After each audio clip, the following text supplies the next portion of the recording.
Alors c'est un plaisir pour moi d'être avec vous ce matin pour vous partager ce que j'ai reçu du Seigneur, mais aussi pour vous transmettre un encouragement. J'ai beaucoup aimé ce qu'a partagé Michael, parce que le psaume 884 est un psaume d'encouragement, si on le regarde comme ça, parce que si on remonte un peu loin, on va retrouver Corée en train de contredire de manière très ferme Moïse et être englouti par la terre avec presque toute sa famille. Il a fait un choix et dans l'Ancien Testament, la sanction, elle est assez rapide et assez radicale. Mais en même temps, au moment où on lit ce psaume des descendants de Corée, eh bien, je crois que c'est un encouragement parce que même s'ils sont issus d'une famille qui a fait un choix qui n'était pas bon, ils ont pu trouver des valeurs et continuer de transmettre un message qui soit encourageant et de voir que Dieu les a accompagnés. Donc pour moi, quand j'entendais ce psaume 84, ben voilà, je me dis, c'est un encouragement au-delà même du texte qui est là. Alors merci Michael pour avoir partagé ce psaume. Et on va continuer un petit peu dans cette ligne parce que ce que j'avais envie de partager avec vous, avec Noël qui s'approche, les fêtes de la naissance de Jésus, eh bien, je me suis dit avant, il y a quelqu'un qui est né avant Jésus et qui avait un rôle particulier dans l'annonce du ministère de Jésus, c'est Jean-Baptiste. Jean-Baptiste, qui est l'enfant du miracle, celui qui n'aurait pas dû exister.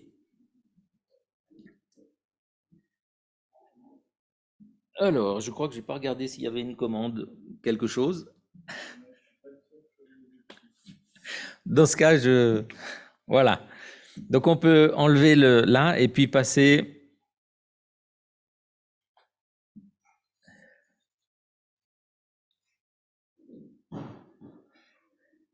Voilà, je vais lire avec vous Luc 1, versets 5 à 10.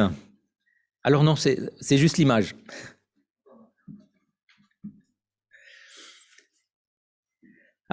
Du temps d'Hérode, roi de Judée, il y avait un sacrificateur nommé Zacharie, de la classe d'Abia. Sa femme était d'entre les filles d'Aaron et s'appelait Élisabeth. Tous deux étaient justes devant Dieu, observant d'une manière irréprochable tous les commandements et toutes les ordonnances du Seigneur. Ils n'avaient point d'enfant, parce qu'Élisabeth était stérile. Et ils étaient l'un et l'autre avancés en âge. Or, pendant qu'il s'acquittait de ses fonctions devant Dieu, selon le tour de sa classe, il fut appelé par le sort, d'après la règle du sacerdoce, à entrer dans le temple du Seigneur pour offrir le parfum. Toute la multitude du peuple était dehors.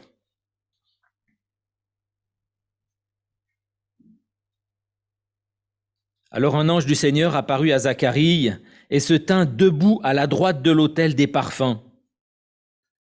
Nous sommes au verset 11. Zacharie fut troublé en le voyant et la crainte s'empara de lui.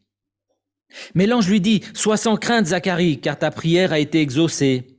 Ta femme Élisabeth enfantera un fils et tu l'appelleras du nom de Jean. »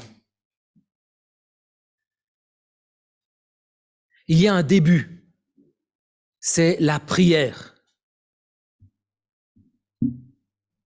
C'est la prière que Zacharie a fait monter auprès de Dieu. C'est la même prière que le prophète Daniel a fait monter auprès de Dieu et auquel Dieu répond.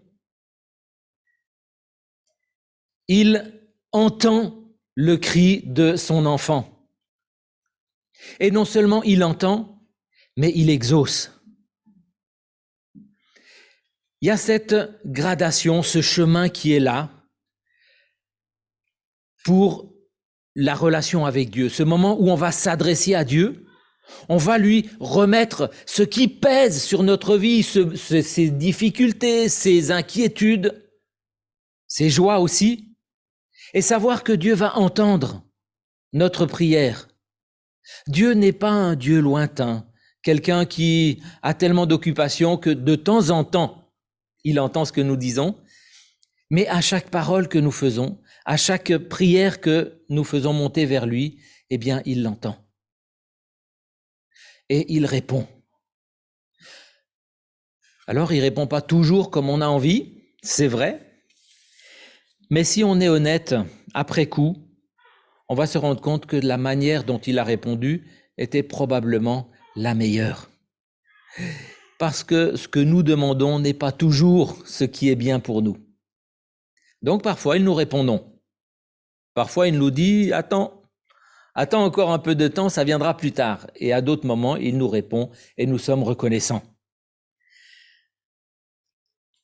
Zacharie a prié longtemps. On nous dit qu'il est avancé en âge. Ça veut dire que dans son chemin personnel, la souffrance de ne pas avoir d'enfant, la malédiction sur sa femme a duré des années. Mais Dieu a entendu.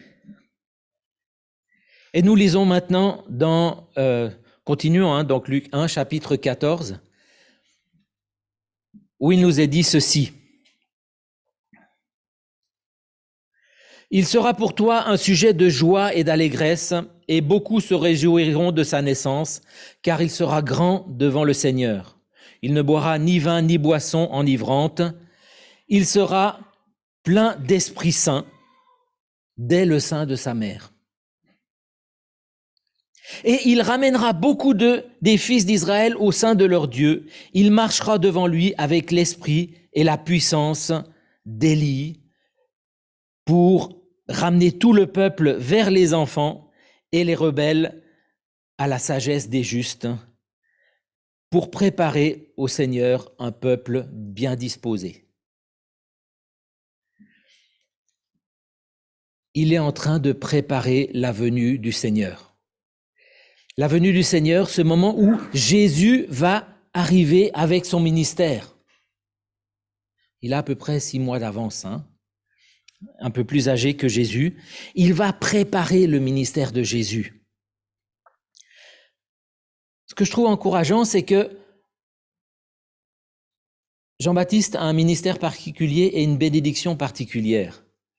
Si on se rend compte et on suit les Écritures, on va se rendre compte que le Saint-Esprit est déjà en chacun d'entre nous. Ce qui était une annonce particulière pour Jean-Baptiste au moment de sa naissance n'est plus particulier pour chacun d'entre nous. Parce qu'à partir de la Pentecôte, le Saint-Esprit a été donné à tous les enfants de Dieu. Le Saint-Esprit est donné à tous les enfants de Dieu. Donc aucun d'entre nous ne peut dire, à partir du moment où il a dit « J'ai accepté le Seigneur Jésus comme Sauveur et Seigneur », le moment où il a dit « J'ai besoin d'être pardonné, je ne peux pas me sauver par moi-même », eh bien, j'ai le Saint-Esprit avec moi. Et c'est ce moment-là où, eh bien, on doit être convaincu que nous ne sommes pas seuls. Que ce qu'a vécu Jean, nous pouvons le vivre aussi. Que le ministère que Jean a eu, nous pouvons le vivre aussi. Ce moment-là où on partage ce que nous savons avec les mots que nous avons de la personne de Dieu. De qui est Dieu pour moi? J'ai pas besoin d'être un théologien, j'ai pas besoin d'avoir fait un master, un doctorat en théologie pour être capable de partager avec mon voisin en disant, ben voilà, moi je crois que Dieu est mort pour moi. Et puis je crois qu'il m'accompagne chaque jour. À partir du moment où j'ai accepté le Seigneur dans mon cœur, je suis capable de partager ce que je vis avec Dieu. Alors on n'a pas besoin de monter sur un tabouret au milieu du marché puis d'aller proclamer ce genre de choses. Parce que je pense que la meilleure manière de proclamer la parole de Dieu, c'est de la lire soi-même, mais aussi de la vivre. Je peux transmettre ma connaissance de la parole de Dieu en aimant celui qui est à côté de moi. En m'arrêtant pour donner un gîte ou un couvert à quelqu'un que nous croisons. On prend des risques. Est-ce que je suis prêt à le faire? La question est là. L'élément qui revient et que nous avons chanté tout à l'heure, eh bien, c'est cette repentance. C'est le moment où j'accepte que je ne peux pas me sauver moi-même. Et de la même manière que Jean a amené le peuple à la repentance, je peux amener des personnes autour de moi à la repentance. Mais avant d'amener les autres à la repentance, peut-être faut-il que moi-même, je sois repentant. Et c'est quelque chose que l'on peut faire chaque jour, quotidiennement, à tout instant. On n'a pas besoin d'attendre d'être le dimanche. On peut être dans sa chambre, on peut être en train de se promener quelque part, un petit moment où on est seul, et puis parler au Seigneur sans même fermer les yeux en disant, ben voilà, avec le collègue tout à l'heure, là, c'était compliqué, je crois que je lui ai mal parlé.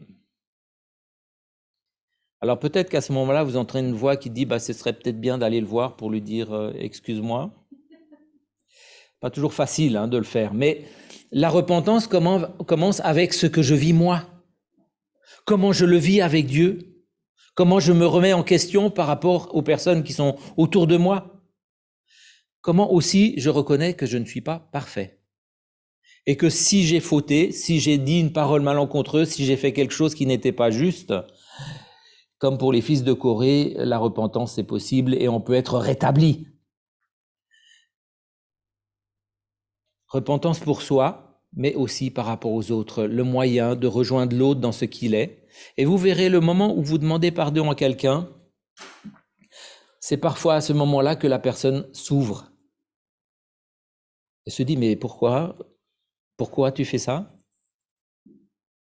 Parce que je me suis rendu compte que j'ai mal agi avec toi et ça n'était pas correct.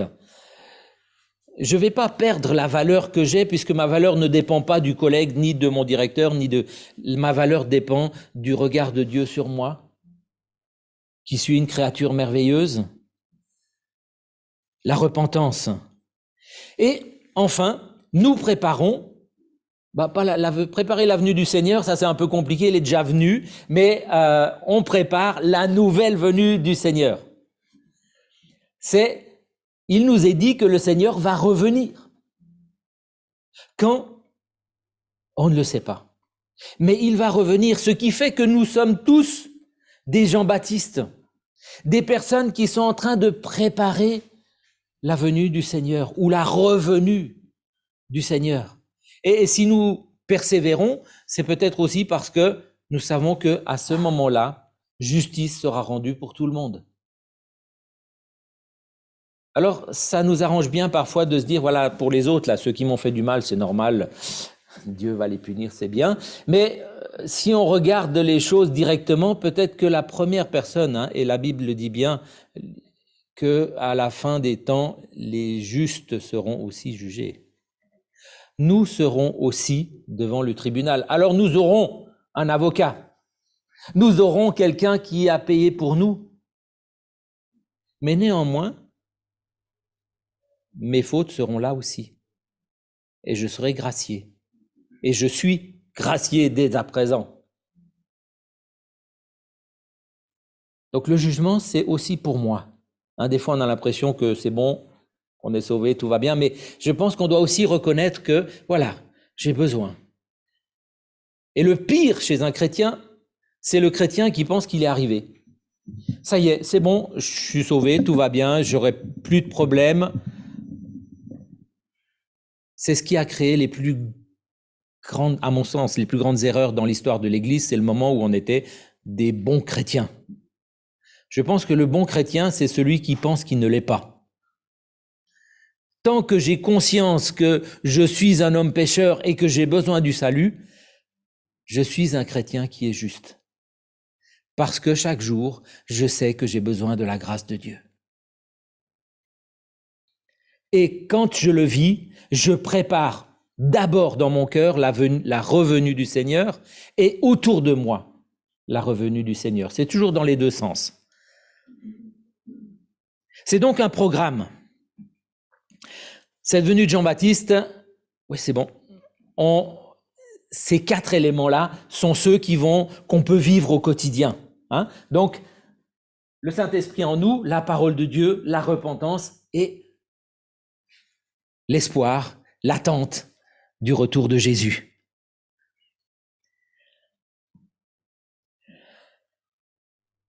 Luc 1, verset 18 nous dit ceci, Zacharie dit à l'ange, « À quoi reconnaîtrai-je cela, car je suis vieux et ma femme est d'un âge avancé. »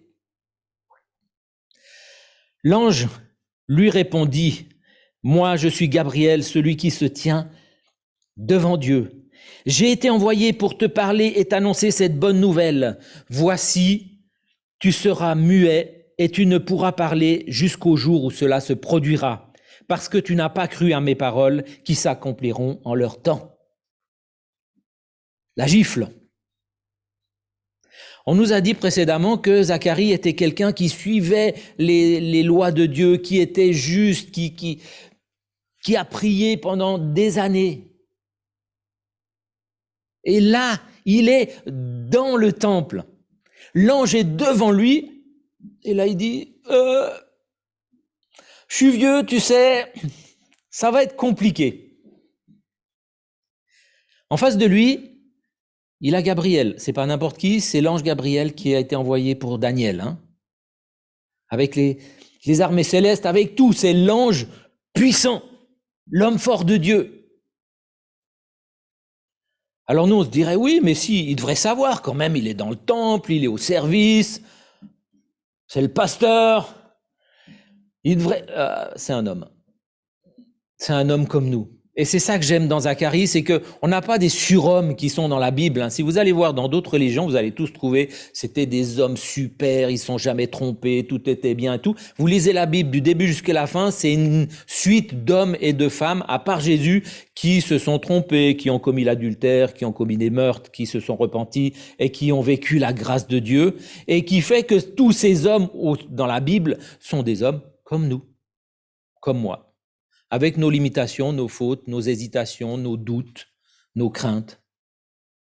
Et en face, un Dieu qui est fidèle, qui pardonne, qui fait grâce et qui veut être en relation avec nous. L'ange Gabriel. Donc, c'est un message très fort de la part de Dieu parce qu'il n'a pas envoyé n'importe quel ange. L'homme fort de Dieu, l'ange avec une mission particulière. Il y a donc un espoir.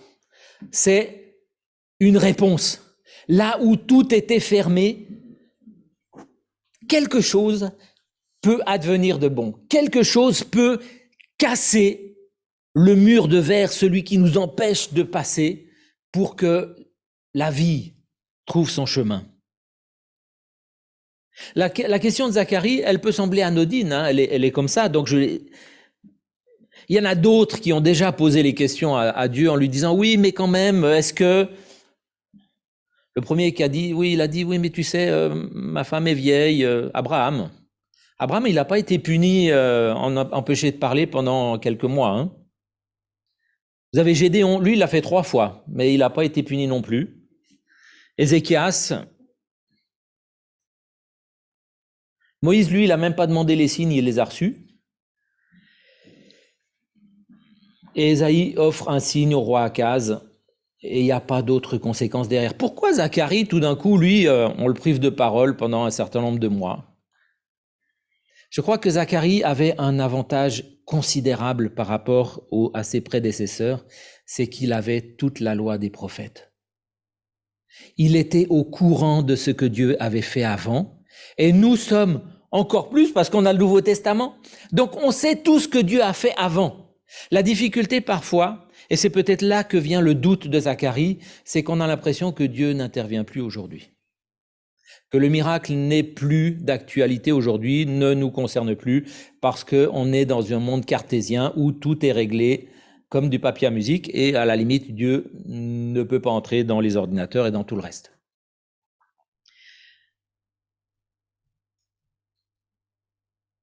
Je crois que Dieu agit encore aujourd'hui, il répond. Et si on devait poser des questions dans la salle ici, plusieurs pourraient dire qu'ils ont déjà eu des réponses. Que Dieu agit encore aujourd'hui.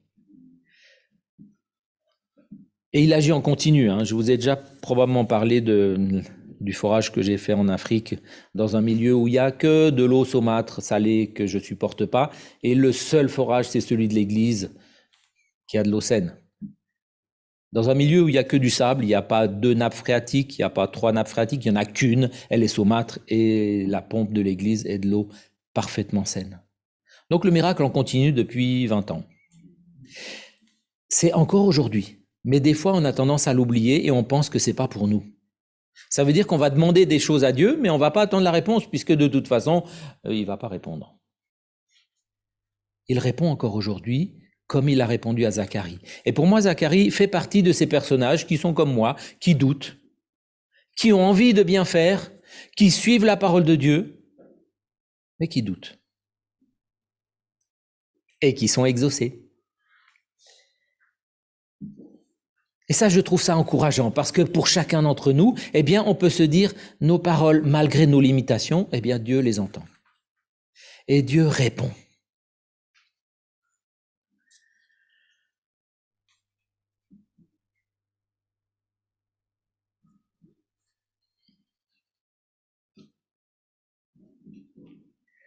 Luc 1, 24, 25, quelque temps après, sa femme Élisabeth devint enceinte.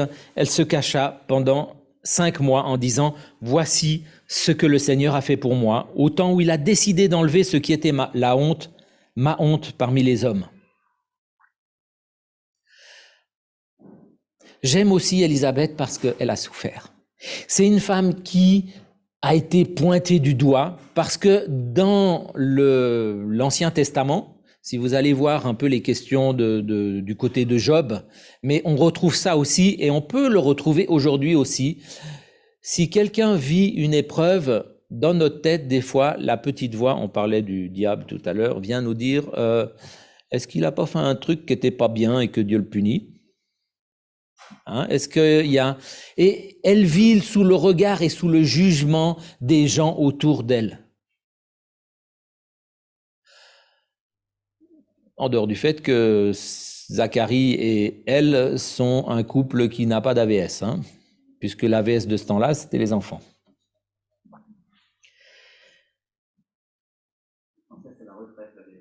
La retraite, voilà. L'assurance vieillesse.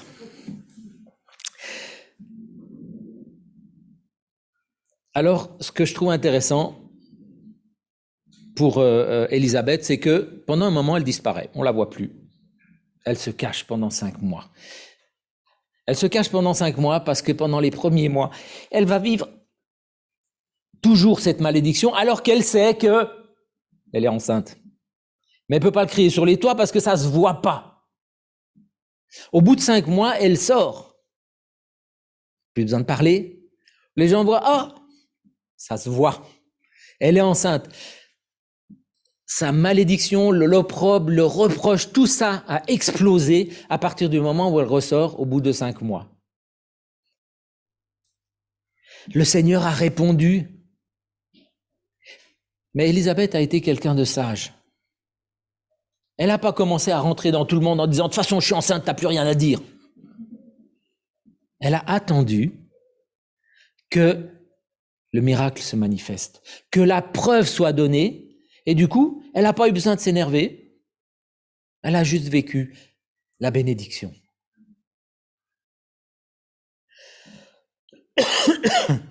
Elle est enceinte, tout le monde le voit. La réponse de Dieu à nos prières, on n'a pas toujours besoin de le crier sur les toits. On attend que Dieu manifeste sa présence, manifeste la réponse qu'il va nous donner. Et après coup, ça devient évident que la prière a eu une réponse. Et ça nous évite de devoir parler fort pour expliquer que oui, c'est quand même vrai, vous devez, etc. Je crois que Dieu se suffit à lui-même pour prouver qu'il est un Dieu vivant et qu'il répond. Après, elle a pu témoigner en disant « Mais nous avons prié. On a attendu longtemps. Vous l'avez vu. Mais Dieu a répondu. J'aime cette sagesse d'Élisabeth. Le choix de ne pas se presser. Le choix d'attendre la manifestation visible de la réponse de Dieu.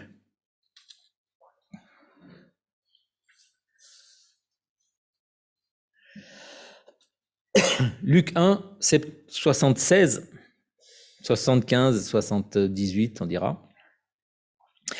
Et toi, petit enfant, tu seras appelé prophète du Très-Haut, car devant le Seigneur, tu marcheras en précurseur pour préparer sa route, en faisant savoir à son peuple que Dieu lui donne le salut et qu'il pardonne ses péchés, car notre Dieu est plein de compassion et de bonté. Notre Dieu est plein de compassion et de bonté. On a besoin de retrouver cette vérité en nous-mêmes parce que si Dieu n'est pas plein de compassion et de bonté, tout le reste, ça sert à rien. Si Dieu n'est pas venu sur la terre en la personne de Jésus et a payé à notre place, tout le reste ne sert à rien. J'ai donc besoin du pardon, j'ai besoin du salut en Jésus-Christ et j'ai besoin de me souvenir que j'ai un Dieu qui est top. Parce qu'il est plein de compassion et de bonté. Alors, en tant qu'enfant de Dieu, eh bien, je vais faire savoir autour de moi, pour moi, mais aussi au sein de l'Église, au sein du peuple de Dieu, que Dieu pardonne. Nous avons besoin de le retrouver, parce que Michael parlait tout à l'heure de la petite voix, elle est là tout le temps, en disant, oui, mais tu sais, ça fait la 13e fois. Est-ce que Dieu va être assez patient? Non, 13 fois, là, c'est trop. 12, jusqu'à 12, ça allait, mais 13 fois, ça va pas le faire. Le pardon, là, c'est plus pour toi. On a besoin de le réaffirmer en nous, mais aussi entre nous, parce que nous avons besoin de nous encourager les uns les autres. De nous souvenir et de rappeler à celui qui est dans le trou que, même si c'est la 1032e fois, le pardon de Dieu est toujours d'actualité. Alors, ça ne veut pas dire qu'on fait exprès d'y être dedans, hein, je m'entends. Mais néanmoins, Dieu est grand et plein de compassion et de bonté. Alors, nous avons le Saint-Esprit en nous. Il est là, il nous accompagne au quotidien et il nous convainc de péché, il nous accompagne, il nous parle. C'est quelqu'un qui chemine en nous, avec nous, tout le temps. On a un Dieu qui agit depuis longtemps, qui est là et qui nous rappelle au travers de sa parole qui il est, ce qu'il a fait et qu'il est encore le même aujourd'hui et éternellement. Et je crois que vous avez eu l'étude biblique juste avant, à 10h. C'est aussi dans ces moments-là où des fois on se dit, ben voilà, moi je suis pas un théologien, il y a des choses que je comprends pas bien, on fait le lien. Ah ouais, je vais aller voir, puis on commence à creuser. Oui, mais ce verset-là, j'ai pas bien compris. Là, moi je l'ai compris comme ça, est-ce que c'est juste? Oui, c'est juste, tu l'as compris, c'était bien. Ok, tout va bien. Ah, là, il y a regarde bien un peu, relis le texte, regarde ce qui est dit là, puis peut-être je te donne un verset en parallèle et puis mets-les ensemble et dis-moi ce que ça te dit. L'étude biblique, c'est ça, c'est ce moment où on apprend à creuser la parole de Dieu, à prendre du recul et à pas la manipuler, hein, parce que des fois, on a tendance à faire parler les blancs entre les lignes pour expliquer ce qu'on a envie. Mais la parole de Dieu est très claire, elle dit certaines choses et il faut s'appuyer à aller dans ce qui est le texte. Et au travers de la parole de Dieu, on se rend compte que c'est l'amour de Dieu. Hein, c'est ce cœur qui est là, qui bat pour nous. Et puis nous sommes appelés à cette repentance. Nous en avons besoin chaque jour et c'est ça qui nous permet de nous relever. La repentance, c'est là où je pose mes fardeaux qu'on a chanté tout à l'heure. C'est-à-dire je les pose et je les reprends pas, hein, s'il vous plaît.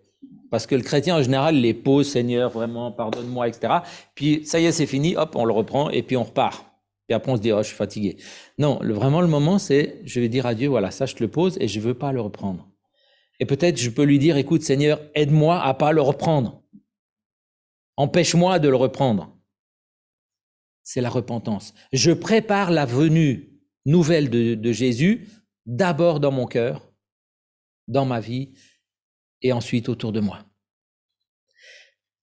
Et j'annonce vraiment cette revenue. Le monde a besoin de savoir qu'il y a un avenir et qu'il y a une justice. Quand vous regardez autour de vous, l'injustice règne en maître.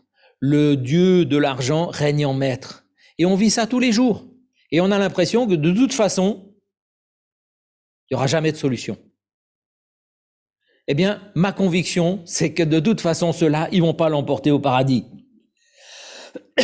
Parce que un jour aura Dieu le jugement et chacun portera les conséquences de ses actes, les conséquences de ses choix. Et ça m'encourage, même si à certains moments je me dis « Oh, c'est compliqué, j'arrive pas, j'ai aucun espoir ». Non. À la fin, justice sera rendue pour chacun. Et je crois que ça, c'est vraiment quelque chose qui nous habite et qui nous conduit chaque jour.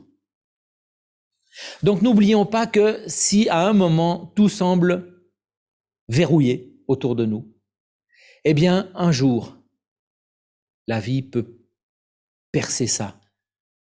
Elle peut intervenir pour nous dans nos vies, dans nos familles, et à la fin aussi. Et je me réjouis qu'on puisse se retrouver une fois avec le Seigneur et puis continuer à chanter tous ensemble des chants de reconnaissance parce que justice sera rendue pour chacun d'entre nous et l'amour de Dieu aura été plus fort que toutes les épreuves, toutes les difficultés que nous avons pu vivre. Prenons du temps pour nous encourager nous-mêmes, mais encourager les uns les autres par la prière et attendre la réponse du Seigneur. Allez dans la paix du Seigneur.